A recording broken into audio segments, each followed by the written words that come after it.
Hi everyone, welcome to week 8. So this week we are working on our lab tests, including genetic screening.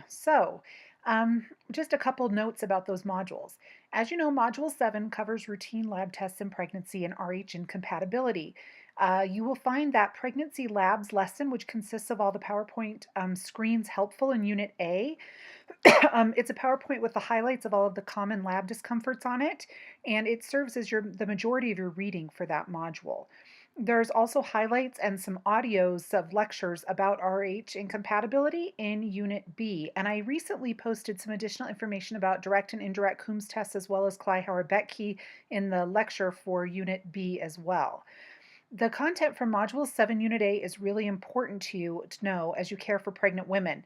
I created the Pregnancy Labs lecture to be a detailed reading list or lecture about common lab tests that everyone pretty much gets in pregnancy. So it's important for you to understand these and know how to explain them to pregnant women, know which ones are opt-out tests or required, quote unquote, required tests or usual routine lab tests, and which ones are optional. The optional tests generally center around the genetic screening test, which we cover in Module 8. Now, in Module 7, Unit B, we talk about ROGAM and RH incompatibility and maternal fetal hemorrhage, maternal fetal transfusion. When studying for the exam, remember that our focus is on the critical clinical application of this material. There will be some content that is knowledge-based content as well, but primarily we're looking at clinical application. So what will you need to know in clinicals? For example, lab tests. What lab tests do all women get? If it's a positive result, what will you do? That doesn't mean you need to know how to treat, for example, anemia if her hemoglobin is low, but it means that you need to know you need to do something if she has a low hemoglobin or hematocrit. It means if you get a positive result for certain tests, you need to do a confirmatory test in order to confirm that positive. You'll need to know about those tests. There's an audio about Group B strep in that lecture as well that you'll want to listen to as far as how do we manage Group B strep in pregnancy and when do women get tested for it, that kind of information. Another example for Rh positive women, if she comes in for care, how will her care be different from a woman who's Rh positive? What additional lab tests will she need? When will she receive ROGAM? What situations would require her to receive ROGAM in addition to her routine ROGAM doses? And what specifics? What might happen during her pregnancy that would require her, or where you would recommend that she receives ROGAM? Module 8 then covers genetic screening tests in pregnancy. This module is fairly heavy in terms of genetic content in Unit A especially, but then the other content in Units B through E.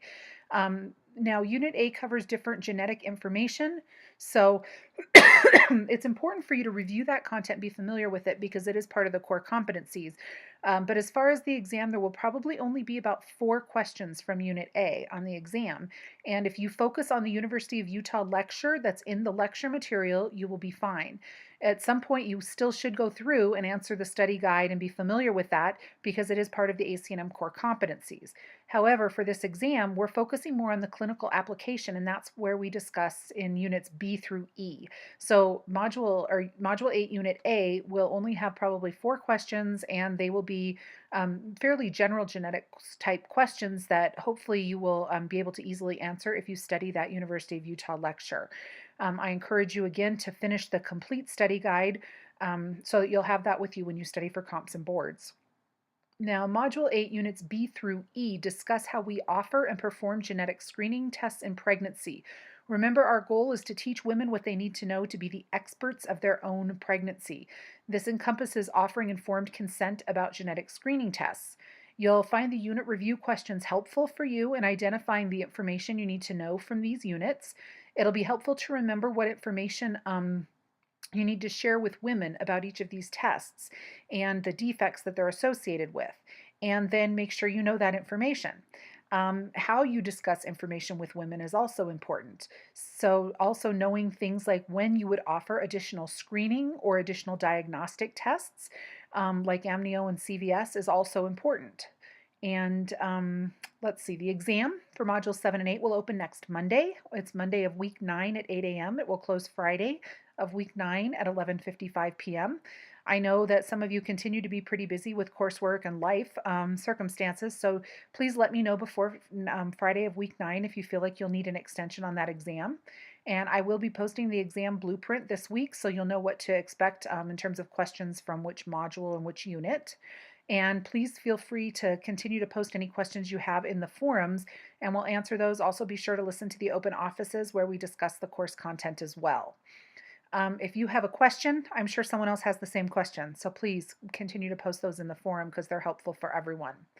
Now, your gradebook will probably only be accurate through Module 4. The reason for this is since the due date for the remaining learning activities and quizzes was extended to week 11, I need to wait until week 11 till I can reconcile all the grades. Because if you turn in learning assignments the end of week 10, yet you've done all the quizzes, I'm going to not know that you're going to turn in learning assignments until after that deadline. So once the deadline hits, I will go through and clean up the gradebook so that you should have the grades for your 5 learning activities and 5 quizzes. So essentially, you can do the quizzes. I know a lot of you like to do those as practice quizzes. That's fine. Go ahead and do them. But then when you look in your grade book, it won't be accurate because those learning activity grades, you may see extra grades or you may be missing some learning activity grades but have quiz grades, so you really can't pay much attention to that. If you need help tracking how many learning assignments and quizzes you've done, please get in touch with me and we'll see if we can figure that out. The downside to having them all due at the end of the course is that I can't really control and make the grades accurate until they're all due. So as far as module readings, your module 7 readings primarily are the prenatal labs lesson, and then you also have some additional readings to just shed a little bit more light on a few of the different tests that we test during pregnancy. At this point, you should be finishing up your module 8 readings, getting ready to start module 9 next week, which covers fetal assessment. So, as far as exams go, several of you have not finished exam 3 yet, so I'm waiting to do the analysis of the exam until I can accurately determine which questions performed poorly. Now, if I anticipate that at least 1 or 2 probably will have credit awarded to everyone. But once I can determine that for sure, I'll post an announcement telling you to check the grade book because the exam has been adjusted. And I'll post the grades and the spread and everything like I always do. So I just need to wait until we get enough of those exams turned in that I can accurately determine that information. Exam 4 will be available next week, Monday at 8 a.m. until Friday at midnight or 11:55 p.m. If you need an extension, please remember I need to know by the time the exam closes so I can get that for you.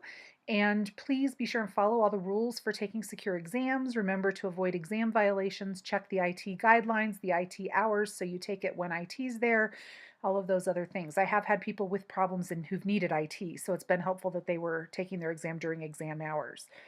Now, this week, remember FNU is closed on Thursday and Friday for Thanksgiving. I'll be intermittently available those days and over the weekend if you have questions, so you can feel free to text or email me if you need to. I hope you've all been watching the BBC Open Office sessions in the media folder and found them to be helpful. And we had one today and discussed Module 7 and 8 content, and it is posted in the media folder. Our next Open Office will be December 4th at 3 p.m. Eastern. And remember, if you feel like you need to talk about something or hear something, have it explained to you, that's fine. We're happy to do that. Just let me know and we'll set up a time so we can talk. And I'll also be happy to review your exams with you after they close. If you have any specific questions, like right after you finish taking an exam, you can email me right away, but we'll do the review after the exam closes together. I happily will discuss the content of those questions with you at any time, just not the exact exam question. So as far as course content goes, happy to discuss that anytime. Term assignments. At this point, you should have chosen your term assignment. You should be familiar with it and the instructions, and you should hopefully have started that. If not, I suggest you start that this week. It's just easier to put a little bit of time on different days than it is to try and sit down and do it all at once. General important dates and reminders. Remember that the final withdrawal day for your courses is November 30th. That's next Monday. If you're concerned how you're doing, I recommend you calculate your grade. Be sure that you are going to meet the 80% exam rule. And I gave an example of how to do that in last week's announcements. If you need questions or if you need help doing that, just get in touch with me and I'm glad to talk through it with you. The final date to request an incomplete for the course is December 19th. And to do that, you need to have 9 of the 10 required module assignments or quizzes done, 4 of the 5 exams done, and the final course reflection. If you need an incomplete, it's fine. I just don't want you to get behind next term because you don't want to start out next term behind. So try to get as much done as you can and then finish the rest over that 2 week break is your best bet if you feel like you need an incomplete. So you can request that incomplete to either finish the final term assignment or the last exam in the course, or both. In other words, if you can't get the last exam done by the time it closes, or actually it's by the last day of the course, or that final assignment, the term assignment done by the last day of the course, you'll need to request an incomplete, and then you can turn that in. Be sure to contact me for an extension if you feel like you can get them done by the last day of the term, you just can't get them done by their official due date. That's fine, just let me know so we can grant an extension. If you're thinking you need an incomplete in the course, again, please contact me and let me know so we can work together to adjust those dates and work things out to help you meet the deadlines. So thanks everybody for your participation. I've talked to a few of you over the phone this week and emailed and text, so it's great to hear from you.